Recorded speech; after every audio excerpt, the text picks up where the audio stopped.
Hello students. तो आज के इस वीडियो में हम लोग जानने वाले हैं स्टैंडर्ड हाइड्रोजन इलेक्ट्रोड के बारे में। और एक रेफरेंस हाफ सेल होता है जिसको IUPAC ने डिसाइड किया है, तो उसके बारे में सारी जितने भी कॉन्सेप्ट है वो सब देखने वाले इस छोटे से वीडियो के अंदर। चलिए देखिए लास्ट लेक्चर में हम लोग जान चुके हैं इलेक्ट्रोड पोटेंशियल के बारे में। इलेक्ट्रोड पोटेंशियल के बारे में क्या होता है कि किसी भी इलेक्ट्रोड, ठीक है, किसी भी इलेक्ट्रोड की टेंडेंसी होती है, ठीक है, किस चीज के लिए?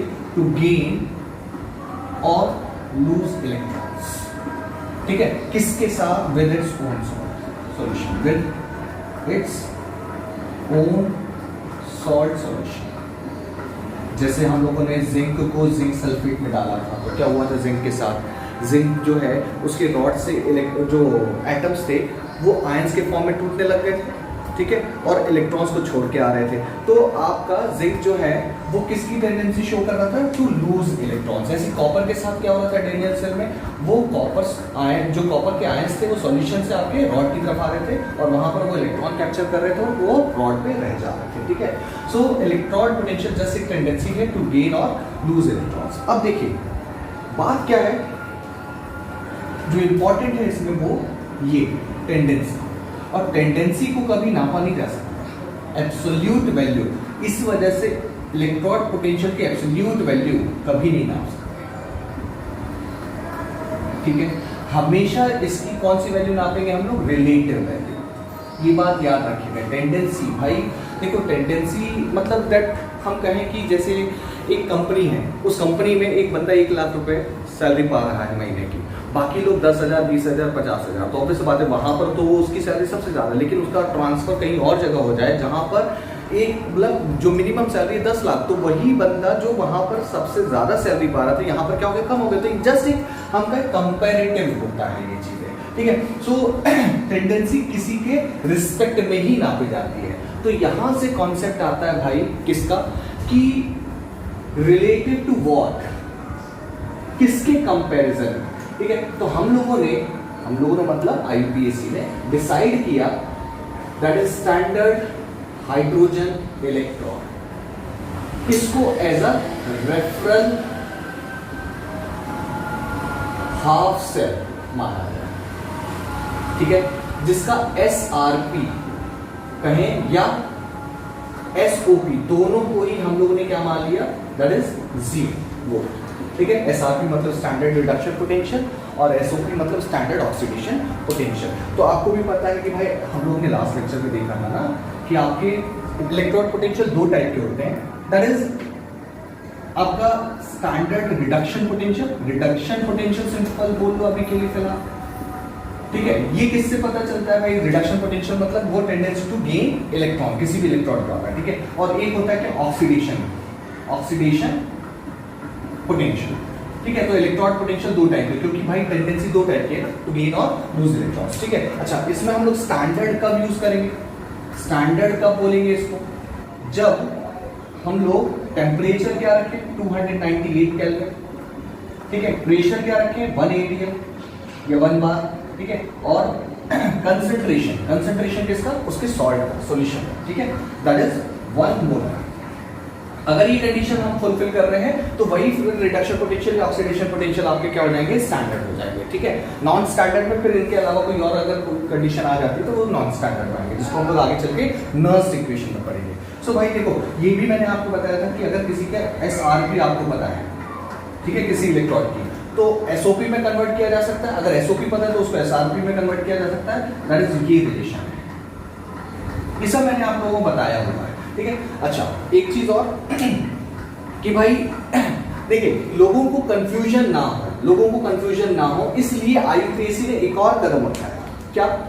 कि भाई ये जो स्टैंडर्ड रिडक्शन पोटेंशियल है ना, इसको ही हम लोगों को बाद में बोला गया कि यही आपका क्या कहलाएगा? Electrode potential. यानी जितने भी कॉन्सेप्ट्स होंगे अब आगे चल के, उसमें जब भी आपका इलेक्ट्रोड पोटेंशियल आएगा, मतलब कि सीधी बात है कि स्टैंडर्ड रिडक्शन पोटेंशियल की ही बात कर रहा है वो, इसको तो दिमाग में ठूस लीजिएगा, ठीक है। सो अब हम लोग जानने वाले हैं कि वो रेफरेंस सेल जिसको IUPAC ने डिसाइड किया है उसका कंस्ट्रक्शन क्या है, वो कैसे किसी दूसरे इलेक्ट्रोड्स के के साथ कंपैरिजन किया जाता है और कैसे दूसरे इलेक्ट्रोड्स के पोटेंशियल को हम लोग उसके जरिए नापते हैं। ठीक है, फिर से बोल दे रहा हूँ, एब्सोल्यूट वैल्यू कभी भी किसी इलेक्ट्रोड पोटेंशियल की नहीं नापी जा सकती। कोई भी इलेक्ट्रोड होगा, ठीक है, उसका रिडक्शन पोटेंशियल नहीं नापा जा सकता, या कहें कि उसका ऑक्सीडेशन पोटेंशियल नहीं नापा जा सकता। तो हम लोग ने जैसे मान लिया, जैसे फॉर एग्जाम्पल अगर मैं बोलूँ, कोई हम लोग ने डिसाइड किया वन वेट, एक मतलब वो 1 kg, ये हमने डिसाइड किया, हमें किसी ने आगे थोड़ी ना बताया। तो वही चीज़ें हैं कि हम एक डिसाइड कर लेते हैं वैल्यू कि इसके ऊपर ऐसा होगा, इसके नीचे होगा तो वैसा होगा। ठीक है, चलिए आगे बढ़ते हैं हम लोग स्टैंडर्ड हाइड्रोजन इलेक्ट्रोड पर।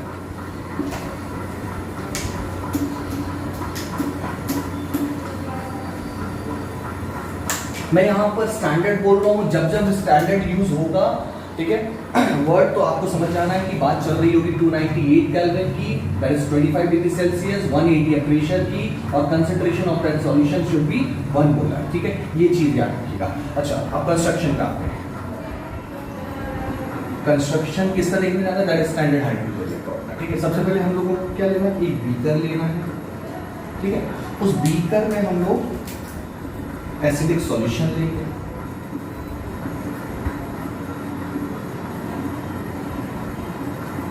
ठीक है, एसिडिक सॉल्यूशन कौन सा, दैट इज H+, जिसमें कंसंट्रेशन क्या हो 1 मोलर, क्योंकि हम सब कुछ स्टैंडर्ड फॉर्म में निकालने जा रहे हैं। ठीक है, तो ऐसा भी एसिड लीजिएगा जो कि आपका सिंगल H+ आयन देता हो। ठीक है, फॉर एग्जांपल HCl हो गया। ठीक है, H2SO4 में 2 आयन्स आते हैं, तो फिर आप उसका 1 मोलर लेंगे तो फिर 2 मोल्स हो जाएगा H+। तो हमें एक्चुअल में H+ का कंसंट्रेशन 1 मोल करना है। ठीक है, अच्छा, इसमें एक आप इन्वर्टेड या हम कहें कि ग्लास जैकेट यूज करेंगे हम लोग।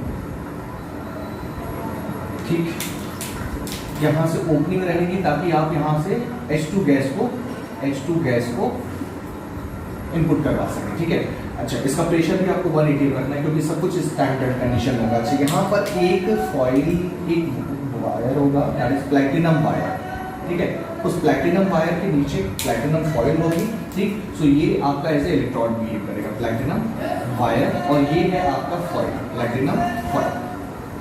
ठीक है, क्योंकि आपको भी पता है हाइड्रोजन गैस इतनी इजीली रिएक्ट नहीं करती है, तो उसको कैटलिस्ट की जरूरत पड़ती है। तो हम लोग ने as an electrode hydrogen gas को यूज करना है, तो उसको हम लोग के साथ में प्लैटिनम फॉइल लेंगे। ठीक है, तो ये आपका कंस्ट्रक्शन है। ठीक है, सिंपल सा कंस्ट्रक्शन, और ये पूरा जो इक्विपमेंट होगा वो 298 केल्विन पर वर्क करना चाहिए। अच्छा, इसमें जब भी हम लोग हाइड्रोजन गैस बबल करवाएंगे, ठीक है, तो हाइड्रोजन गैस बबल करवाएंगे तो आपको यहाँ पर बबल्स कुछ दिखाई दे सकते हैं। तो यहाँ पे कंफ्यूजन हो रही होगी कि भाई जो हाइड्रोजन गैस जा रही है, क्या वही हाइड्रोजन गैस यहाँ से निकल रही है? नहीं, एक्चुअल में ऐसा नहीं होता है। जो हाइड्रोजन गैस यहाँ से जाती है वो H+ आयंस में कन्वर्ट होती है, और जो H+ आयंस होते हैं वो इलेक्ट्रॉन लेकर आपके H2 में कन्वर्ट होते हैं। मैं अभी आपको थोड़ी देर में रिएक्शन बता रहा हूँ। ठीक है, मैंने कहा कि H2 जो गैस है, ठीक है, वो एक्चुअल में कन्वर्ट हो जाती है किसमें, H+ आयंस में। ठीक, और उसने कितने इलेक्ट्रॉन छोड़े होंगे, ऑब्वियस बात है 2 इलेक्ट्रॉन। उन इलेक्ट्रॉन्स को कैप्चर कौन करता है, उस सॉल्यूशन में प्रेजेंट H+ आयंस। ठीक है, कैप्चर करने के बाद वो कन्वर्ट हो जाता है किसमें, H2। ठीक, सो एक्चुअल में ये जो H2 गैस यहाँ पर जो बबल्स बन के बाहर निकल रही है, वो एक्चुअल में कहाँ से आ रही है, वो आयन से आ रही है, दैट इज एसिडिक आयंस। ठीक, और जो आपने गैस भेजी है वो आपकी किसमें कन्वर्ट होगी, H+ आयंस में। सो ये चीज आपको याद रखनी है, यानी दोनों रिएक्शन एक साथ देखने को मिलती है। ठीक, अच्छा, ध्यान दीजिए कि एक जगह रिडक्शन हो रहा है, एक जगह आपका ऑक्सीडेशन हो रहा है। कहाँ रिडक्शन हो रहा है, कहाँ ऑक्सीडेशन हो रहा है? तो यहाँ पर लॉस ऑफ इलेक्ट्रॉन हो रहा है, तो मतलब ये ऑक्सीडेशन, ये आपका ऑक्सीडेशन रिएक्शन है। और यहाँ पर गेन ऑफ इलेक्ट्रॉन है, यानी कि आपका रिडक्शन है।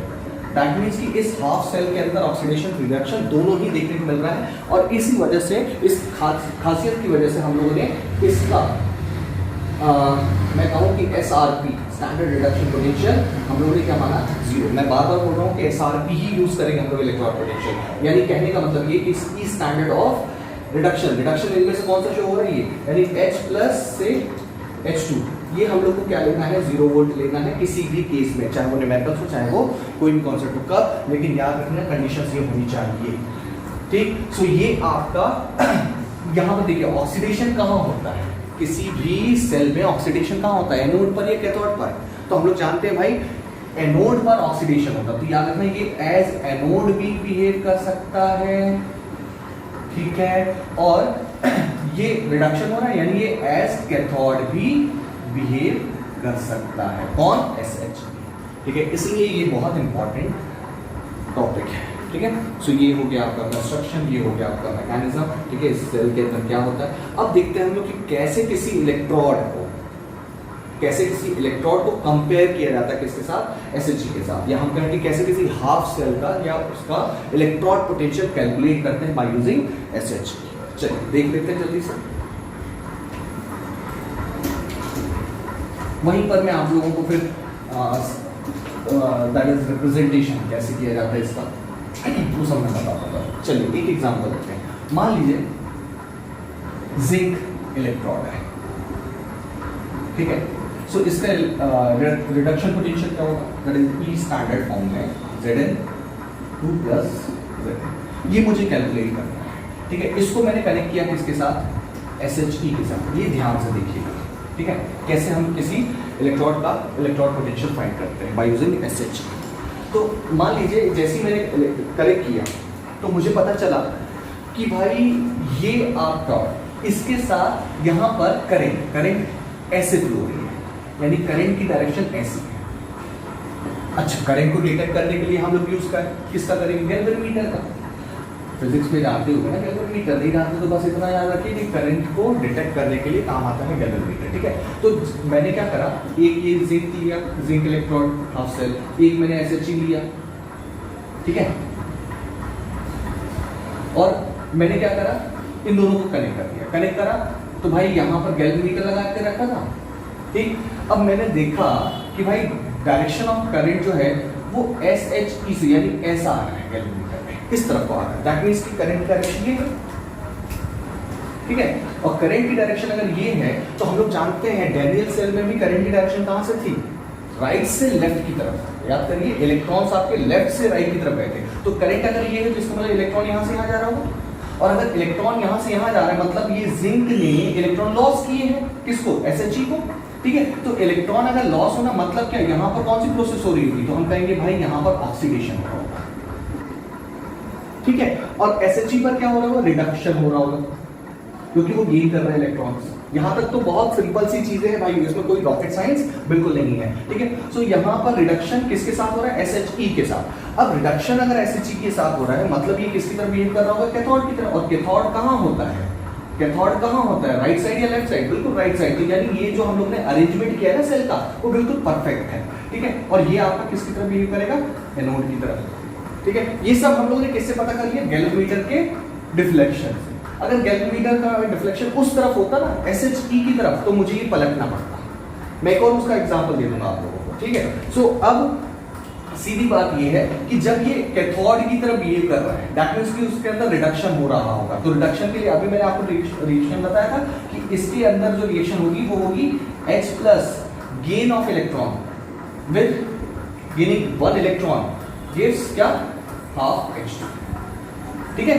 ये एक्वस से आया होगा जो आपने एसिड लिया और ये गैस कन्वर्ट होगी, यानी बबल्स इसमें फॉर्म हो रहे हैं। और ये आपका किसकी तरफ बिहेव कर रहा है? ऑक्सीडेशन। इसमें रिएक्शन हो रही है कौन सी? ऑक्सीडेशन। ऑक्सीडेशन मतलब that is loss of electron, यानी इसने इलेक्ट्रॉन लॉस कर दिया, ठीक है। सो ये आपका देखिए SHE आपका किसकी तरफ बिहेव करने लग गया? एज कैथोड, ठीक। और ये आपका एनोड, ये तो आपका एनोड ही है, ठीक है। जस्ट मैं बता रहा हूं कि कैसे किसी इलेक्ट्रोड के इलेक्ट्रोड पोटेंशियल तक हम पहुंचते हैं बाय यूजिंग SHE, ठीक। अब देखो ये रिएक्शन हो गई। अब यहां से मैंने E ऑफ सेल निकाल लेना है, स्टैंडर्ड कंडीशन। तो E ऑफ सेल क्या होता है? Cathode minus E of cathode minus E of anode. ये सब हम लोगों ने पढ़ा हुआ है। तो कैथोड का इलेक्ट्रोड पोटेंशियल, कैथोड का इलेक्ट्रोड पोटेंशियल ऑब्वियस बात है, कौन है वो? SHE। तो एक्चुअल में SHE का इलेक्ट्रोड पोटेंशियल हम लोग क्या मान के चलते हैं? That is 0। तो A की जगह यानी एनोड की जगह कौन है? ये है Zn2 प्लस, ठीक है। सो ये हो जाएगा आपका सेल का पोटेंशियल। अच्छा, ये हम कैलकुलेट कर सकते हैं, हमारे पास इंस्ट्रूमेंट्स हैं, ठीक है। हमारे पास 2 इंस्ट्रूमेंट्स हैं EMF ऑफ सेल या किसी का पोटेंशियल डिफरेंस फाइंड करने का। पहला है पोटेंशियोमीटर, ये सब आपको फिजिक्स में पढ़ने को मिलेगा। पोटेंशियोमीटर बहुत एक्यूरेट रिजल्ट देता है, ठीक है। और दूसरा है वोल्टमीटर।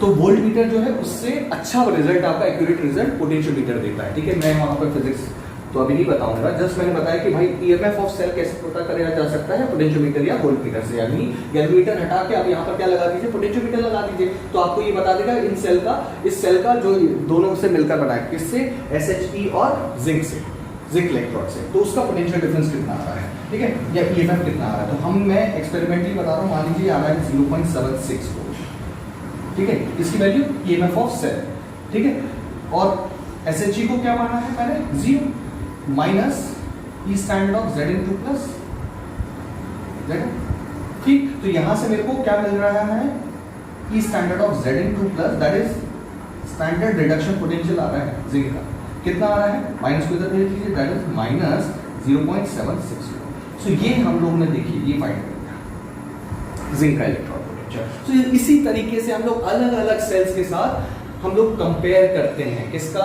SHE का।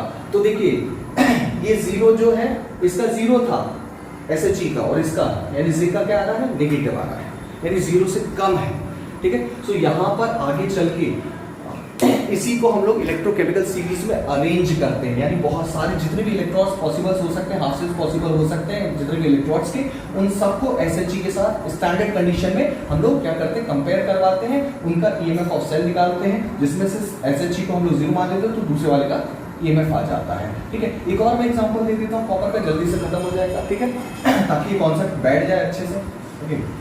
चलिए, तो सबसे पहले हम लोग को क्या करना है, SHE के साथ उस हाफ सेल को कनेक्ट करना है। कनेक्ट करते वक्त ही आपको गैल्वेमीटर लगा देना है। गैल्वेमीटर आपको ये बता देगा डायरेक्शन ऑफ करंट क्या है, जैसे फॉर एग्जांपल कॉपर इलेक्ट्रॉड है, ये लास्ट एग्जांपल, फिर तो आपके दिमाग में बैठ ही जाना SHE, ठीक है। तो आपने जैसे इसको कनेक्ट किया, ठीक, कनेक्ट करने पर आपको पता चला भाई कि करंट की डायरेक्शन जो है इस बार इधर से इधर है, करंट की डायरेक्शन इस बार इधर से इधर है, यानी कॉपर इलेक्ट्रोड करंट देगा। तो ऑब्वियस बात है इलेक्ट्रॉन्स तो यहाँ से यहाँ फ्लो हो रहे होंगे, इलेक्ट्रॉन यहाँ से यहाँ फ्लो हो रहे होंगे, यानी इलेक्ट्रॉन ये लूज कर रहा है। लूज कर रहा मतलब यहाँ पर क्या हो रहा होगा, ऑक्सीडेशन हो रहा होगा, नहीं क्या, और यहाँ पर क्या हो रहा है, रिडक्शन, ठीक है। और ऑक्सीडेशन जो होता है जिसके साथ होता है वो कहाँ क्या होता है, एनोड, वो क्या होता है, एनोड, और ये क्या होता है, कैथोड। बात समझ रहे, देखो गैल्वेमीटर से कितनी जल्दी पता चल गया। तो उसके बाद जो आपका एनोड होगा वो आपका कहाँ होना चाहिए, लेफ्ट साइड में, ठीक है, और ये कहाँ होना चाहिए, दैट इज राइट साइड में। सो बस अब आपने अरेंज करना है, यहाँ पर आपको SHE यूज करना है, ठीक है, और यहाँ पर आपको कॉपर का इलेक्ट्रोड यूज करना है, ठीक। अब उसको कनेक्ट कर देना किसके साथ, पोटेंशियोमीटर के साथ, जो भी आपका पोटेंशियोमीटर है, ठीक है। पोटेंशियोमीटर क्या काम करके देगा भाई, इसका ईएमएफ ऑफ सेल निकाल के दे देगा, कैलकुलेट हो जाएगा। अब यहां पर ये आपका एनोड है, ये आपका कैथोड है, कौन सी रिएक्शन हो रही होगी, कौन सी रिएक्शन हो रही होगी भाई, एनोड पर कौन सी रिएक्शन होती है, दैट इज ऑक्सीडेशन। ऑक्सीडेशन मतलब क्या, इलेक्ट्रॉन लूज करना। तो इलेक्ट्रॉन लूज करने मैंने आपको बताया था एज एनोड रिएक्शन और एज कैथोड रिएक्शन, किसके लिए, SHE के लिए, देखिए ये अंदर से दिख रहा है, तो फिर भी तो ये हो जाएगा आपका 2H + 2H, ठीक है। और ये आपका कॉपर था, तो कॉपर वो इलेक्ट्रॉन्स कैप्चर करेगा, यानी कॉपर 2+ आयन जो है वो सॉल्यूशन से आएंगे, 2 इलेक्ट्रॉन्स कैप्चर करेंगे और किसमें कन्वर्ट हो जाएंगे, कॉपर में, ठीक। सो अब मैंने कहा कि इसका स्टैंडर्ड फॉर्म क्या होगा, दैट इज H + H2, ये आपका 0 मानना है, और इसका रिडक्शन पोटेंशियल क्या होगा, दैट इज कॉपर 2+ कॉपर, ये आपको पता करना है। और ईएमएफ ऑफ सेल आपने निकाल लिया है बाय यूजिंग पोटेंशियोमीटर, पता चला इसका ईएमएफ ऑफ सेल आ रहा है 0.34 वोल्ट, ठीक। बस आपको क्या करना है, रख देना। तो हम लोग जानते हैं ईएमएफ ऑफ सेल क्या, that is cathode minus anode, direct कर दूं क्या, है ना, कैथोड क्या है, दैट इज कॉपर, और ईएमएफ ऑफ सेल कितना है, 0.34 वोल्ट, इसी को ये कॉपर हो जाएगा, ठीक है। और ये आपका 0 क्योंकि SHE, ठीक है। तो इस तरीके से देखिए आपने क्या निकाल लिया इस बार, कॉपर इलेक्ट्रोड। तो अलग अलग तरीके के इलेक्ट्रोड्स का इलेक्ट्रोड पोटेंशियल हम लोग इजीली कैलकुलेट कर सकते हैं बाय यूजिंग कंपैरिजन, किसके साथ, SHE के साथ। अब देखो एनोड पर कैसी रिएक्शन होगी, कैथोड पर कैसी रिएक्शन होगी, ओवरऑल रिएक्शन क्या होगी, सेल रिप्रेजेंटेशन, एक बार सेल रिप्रेजेंटेशन और देख लीजिए। तो ओवरऑल रिएक्शन क्या हो जाएगी, इलेक्ट्रॉन्स कैंसिल होने चाहिए भाई, कैंसिल हो रहे हैं, ठीक है, नहीं होते तो फिर हम लोग क्या मल्टीप्लाई करके कैंसिल करते हैं किसी तरीके से, ठीक है। अब मैं लिख रहा हूँ कॉपर 2+ H2, ओवरऑल रिएक्शन दोनों को ऐड करते हैं, ठीक है, गिव्स क्या, कॉपर में कन्वर्ट हो रहा है, और ये किसका, दैट इज 2H+. ठीक है. अच्छा, सेल रिप्रेजेंटेशन, ये ओवरऑल रिएक्शन हो गया. ठीक है. अब सेल रिप्रेजेंटेशन, ठीक, तो ये हो जाएगा आपका सबसे पहले एनोड की रिएक्शन, फिर उसके बाद कैथोड की रिएक्शन. तो एनोड पर H2 आपका H+ में कन्वर्ट हो रहा है, H2 आपका H+ में कन्वर्ट हो रहा है. ठीक है. अच्छा, H2 आपने डायरेक्ट नहीं लिया, प्लैटिनम की का वायर लिया होगा. ठीक है. तो आपको वहां पर प्लैटिनम को इंडिकेट करना पड़ता है. ठीक है, क्योंकि गैस है. तो गैस है तो ऑब्वियस बात है आपको इसका प्रेशर भी लिखना है. किसका? H2 का. कितना प्रेशर था? 180 है, स्टैंडर्ड कंडीशन है. कोई और अगर प्रेशर होगा तो वो भी आप इंडिकेट करेंगे. H+ का कंसंट्रेशन क्या लिया था हमने? 1 मोल. बाहर से जो भी आवाज आ रही है उनको इग्नोर करिएगा. ठीक है. ओके. अब कैथोड की रिएक्शन, कैथोड किस में कन्वर्ट हो रहा है? कॉपर 2+ से कॉपर. ये हो जाएगा कॉपर 2+ और ये हो जाएगा. सो ये हो गया आपका cell. So this is all about SHE. ठीक है. आई होप कि आपको सारी चीज़ें समझ में आई होंगी. ठीक है. बहुत शॉर्ट सा वीडियो बनाया है पर हर कॉन्सेप्ट को लिया है. ठीक है. Thank you very much.